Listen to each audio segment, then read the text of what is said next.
আপনার মা, আপনার বাবার রুহানি, আপনার আপনার আপনার ভাইয়ের, আপনার বন্ধুর রুহানি আপনার জন্য দোয়া করবে আর বলবে, আল্লাহ আল্লাহ আমার স্বার্থ, আমি দুনিয়ার মধ্যে আমার উদর থেকে আমি সন্তান রেখে এসেছিলাম।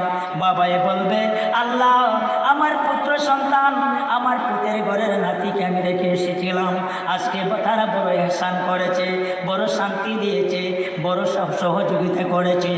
আল্লাহ তোমার কাছে আমরা আমরা কবরবাসী হইয়া আল্লাহ তোমার কাছে প্রার্থনা করলাম, আমার এই আওলাদদেরকে তুমি রাস্তাঘাটে তুমি অপমানিত করাইও না, লাঞ্ছিত করাইও না, অপদস্থ বেজ্জতি করাইও না, তাদের মাকাম, তাদের মর্যাদা আল্লাহ তুমি বৃদ্ধি করে দাও, তাদেরকে আল্লাহ তুমি জান্নাতের মেহমান বানাইয়া দাও।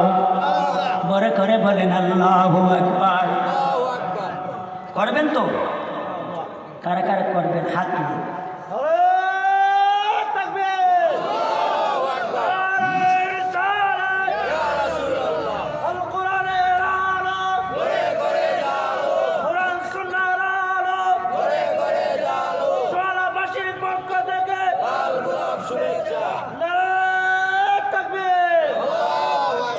আমার ভাইয়েরা, যেই কবরের মধ্যে মা যাবে না, বাবা যাবে না, বন্ধু যাবে না, বন্ধু যাবে না, আপনার সন্তান যাবে না, ওই কবরের মধ্যে একমাত্র আপনার আমার ঈমান হাবিবে দু জাহান আপনার আমার আপন হয়ে থাকবে।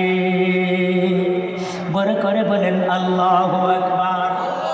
ওই নির্জন কবরের মধ্যে যখন সন্তানাদিরা ফাতিহা আদায় করিয়া তলকিন করিয়া তলকিনের আজান দিয়া যখন চলে যাবে, আমার মদিনাওয়ালা মদিনার থেকে বলবে, উম্মত রে উম্মত রে, কাঁদিস না কাঁদিস না, ভয় করিস না ভয় করিস না।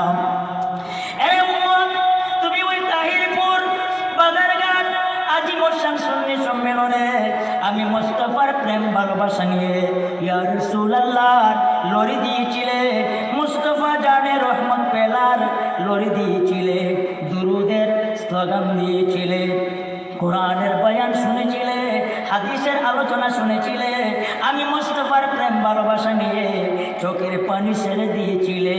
উম্মত রে, আমি আল্লাহর পক্ষ থেকে আল্লাহর বন্ধু, আমি রাসূল আরবি তোমার জন্য আপন হয়ে গেলাম, তোমার বন্ধু হয়ে গেলাম। চিন্তা করো না, চিন্তা করো না, তোমার দেহটা ওই কবরের মধ্যে রাখতে দেরি হবে।